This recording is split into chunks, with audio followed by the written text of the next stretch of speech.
కాంగ్రెస్ పార్టీకి వంత పాడుతూ ఎగిరెగిరి పడుతున్న ఐఏఎస్ ఐపీఎస్ అధికారులు గుర్తుంచుకోవాల్సిందే.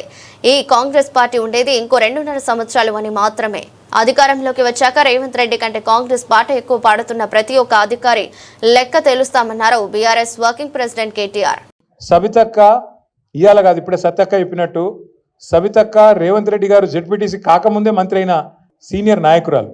అట్లాంటి సీనియర్ నాయకురాలకి నిన్న మహేశ్వరం నియోజకవర్గంలో ఓడిపోయినమో కుర్చీ మీద కూర్చోబెడతారట, గెలిచిన వాళ్ళని మాత్రం కింద కూర్చోన్నట్ట. మనం పిచ్చోళ్ళక వాడు కారు అట్లు ఇస్తుంటే, వాడు ఇంకోటి చేస్తుంటే, పోజులు కొడుతుంటే మనం చూడాలంట. అక్క ఏమనలే పాపం, కానీ కార్యకర్తలు ఊకుంటారా? ఊకోరుగా.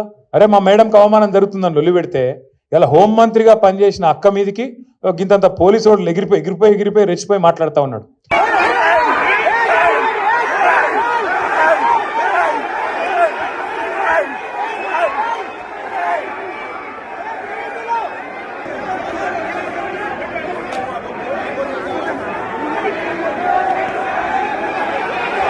నేను ఇలా పరిగి మాత్రమే కాదు, రాష్ట్ర వ్యాప్తంగా ఉండే కలెక్టర్లు, ఐఏఎస్ ఐపీఎస్ అధికారులకు నేను ఒక్కటే గుర్తు చేస్తున్నాను, గుర్తుపెట్టుకోమని చెప్తా ఉన్నా.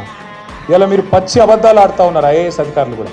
మొన్న ఇక్కడ చూసిన నేను ఖైరతాబాద్లో ఒక ఐఏఎస్ అధికారి, ఒక ఐపీఎస్ అధికారి ఇద్దరు చిలక పలుకులు పలుకుతున్నారు. ఏమని? 10 ఏళ్లలో ఒక్క రేషన్ కార్డు ఇవ్వలే. కాంగ్రెస్ వాళ్ళు మాట్లాడినట్టు మాట్లాడుతున్నారు. నేను వాళ్ళందరికీ ఒకటే చెప్తా ఉన్నా, ఎక్కువ టైం లేదు. 2-2.5 ఏళ్లలో మళ్ళీ మేమే వస్తున్నాం. ఎవరెవరో